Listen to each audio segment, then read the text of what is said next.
A historical lesson on OPB, the first ice maker. History of refrigerators, freezers, no stores, no livestock, which during the winter is and so on. effectively cut off from the rest of the world. Everything people ate during the winter was preserved and cured and stockpiled. There was nothing fresh. I mean, imagine trying to live the entire winter on like moose jerky, right? But like John Gorey before him, Birdseye is motivated by basic human concerns. He just wants to feed good, healthy, fresh food to his family.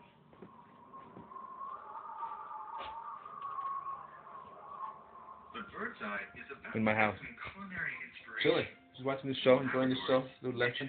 Little historical lesson. Standing out here on top of a frozen fjord. I got 600 feet of water beneath me. We've got whiteout conditions. I can't feel my toes anymore. Apparently, the water beneath this layer of ice is actually shark infested, I'm told. So, all in all, it's a perfect day for fishing. And Jerry Thresher, an Inuit from Canada's Northwest Territories, is going to show me how. Once we dug a hole through the ice. You're talking about ice. Yeah, give me a chance for this. Okay, so I just kind of hack around the side. Yep. You want to hit the ice a little hard, so the harder you hit, the bigger the chunk. Right. And the less the time it'll take to make your fishing hole. So, if this ice is 3 feet thick, I think it'll probably take us about 3 days to cut through this. It would take you 3 days. So fun. 3 days, really. 3 days. Spending time fishing with the Inuits, We gotta be careful there, huh? they use the extreme A lot of weather water to below. their advantage. They freeze their fish in the open air so they can store it. Oh, So, how important is ice fishing to Inuit culture? Fresh meat and fresh we're fish talking about ice fishing. are very important. Right. Fish coming out of the water in -20 or -30. You can lay the fish on the side, and within the hour it'll be completely frozen. They would dig like caches under the ground in the permafrost, so it would stay cold during the entire winter. And there they would store their winter supply of fish and meat. That's amazing. So basically, for thousands of years, there's frozen food that this Inuit culture has kind of figured out how to do.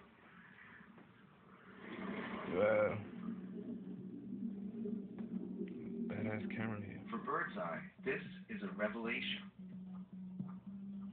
Freshly caught fish frozen in the Arctic air could be kept for weeks or even months, and once thawed and eaten, it would still taste delicious.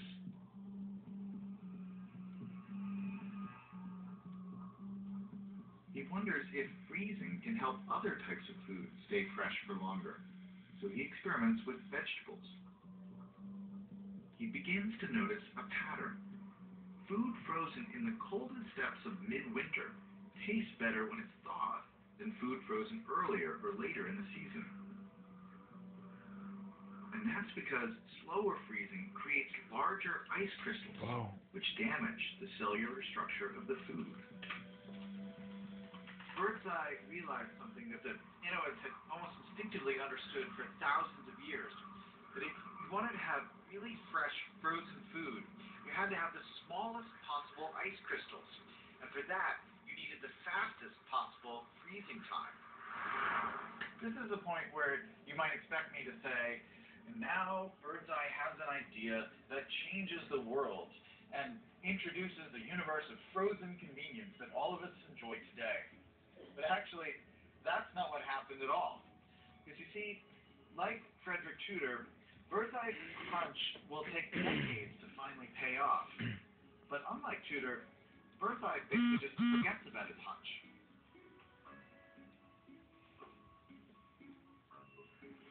In 1917, Birdseye moves his family back to the United States. As you can tell, food got expensive. Basically stops thinking about frozen food altogether. Back in the city, he's got all the fresh produce he could possibly eat. For the next few years, Birdseye searches for a new career direction. And he ends up at the U.S. Fisheries Association. Canadian, England. Here, he studies the fishing industry. He watches how produce makes its way from the docks to the consumer. He notices that too many fish get spoiled and lose their value on the way to market.